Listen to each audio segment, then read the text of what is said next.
ইরানের সঙ্গে যুদ্ধ চলার সময় সংযুক্ত আরব আমিরাতে গিয়েছিলেন দখলদার ইসরায়েলের প্রধানমন্ত্রী বেঞ্জামিন নেতানিয়াহু। তবে প্রকাশ্যে নয়, সেখানে তাকে লুকিয়ে যেতে হয়েছিল। নেতানিয়াহুর দপ্তর গতকাল বুধবার রাতে এই তথ্য জানায়। এর কয়েক ঘণ্টা পর আমিরাতের পররাষ্ট্র মন্ত্রণালয় এক বিবৃতি দিয়ে পুরো বিষয়টি অস্বীকার করে। কিন্তু যুদ্ধাপরাধে অভিযুক্ত নেতানিয়াহুকে আমিরাত উষ্ণ অভ্যর্থনা দিয়েছিল বলে জানিয়েছেন নেতানিয়াহুর সাবেক মুখপাত্র জিভ আগমন।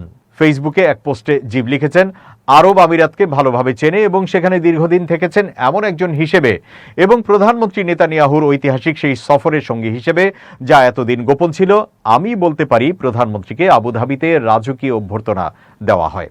আমিরাতের প্রেসিডেন্ট শেখ মোহাম্মদ বিন জায়েদ, তার পরিবারের সদস্য এবং অন্যান্যরা আমাদের স্বাগত জানিয়েছেন এবং আমিরাতের মাটিতে ইসরায়েলি প্রধানমন্ত্রীকে দেখতে পেয়ে তারা অত্যন্ত খুশি হন।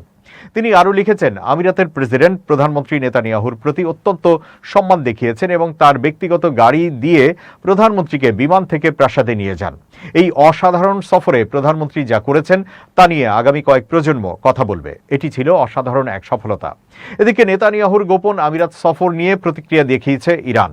দেশটির পররাষ্ট্রমন্ত্রী আব্বাস আরাঘচি জানিয়েছেন, তারা এই সফর সম্পর্কে আগে থেকে জানেন। আরাঘচি অভিযোগ করেন, ইসরায়েলের সঙ্গে সম্পর্ক গড়ে আমিরাত আরব অঞ্চলে বিভাজন তৈরি করছে, যার কোনো ক্ষমা নেই। বিভাজনকারীদের বিচারের আওতায় আনারও হুমকি দেন তিনি।